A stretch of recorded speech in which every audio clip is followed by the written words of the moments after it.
கர்த்தருக்குள் பிரியமானவர்களே, ஜூலை 29 இன்றைய பனித்துளிகளின் தலைப்பானது ஏற்ற நேரத்தில் உதவுதல்.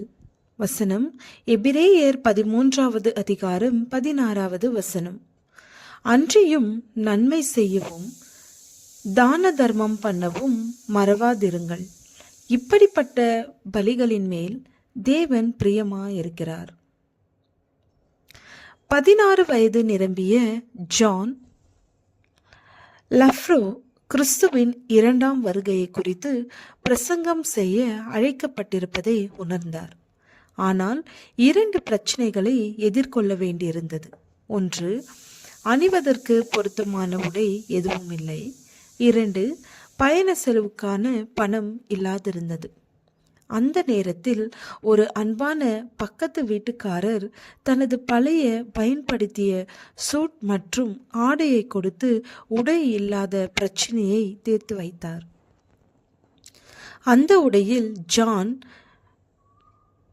பெரிதாக இருந்தாலும் அதனை அன்பாக ஏற்றுக்கொண்டார். ஒரு நாள் இன்னொரு நண்பரான கேலப் அவரை நலம் விசாரிக்க வந்தார்.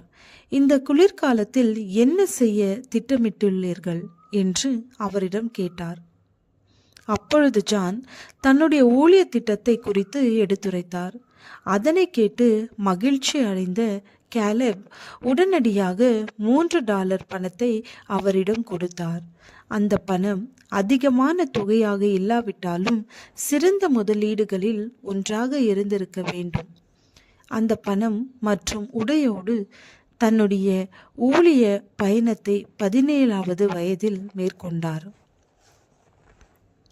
அது முதல் பிரசங்க பயணம் ஜான் உள்ளத்தில் வாழ்நாள் முழுவதும் பிரசங்கிப்பதற்கான ஆர்வத்தை உறுதிப்படுத்தியது.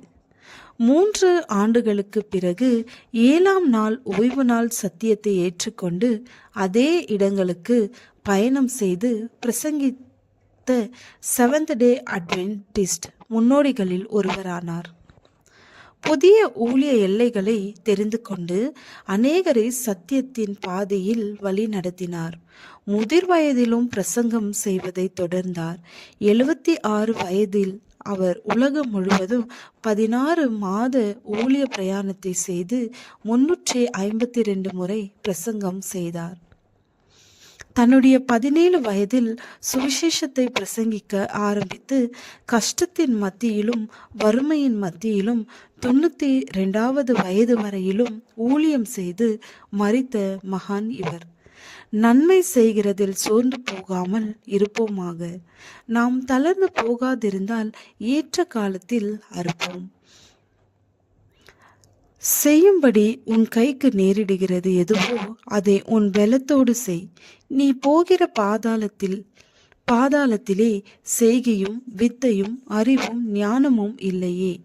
ஏற்ற நேரத்தில் செய்த உதவி சிறிதாக இருப்பினும் ஊழிய பாதையில் வலுவான அடித்தளம் அமைக்க வித்திட்டது என்று பார்க்கிறோம். எனவே நாமும் அப்படிப்பட்ட உதவிகளை செய்து கிறிஸ்துவின் ராஜ்யத்திற்கு அதிகமான ஆத்துமாக்களை ஆதாயப்படுத்துவோம். அவரை வரவேற்போம். ஜெபம். சுயத்தை வெறுத்து அநேகருக்கு நன்மை செய்ய எங்களது உள்ளங்களை பக்குவப்படுத்தும். ஆமென்.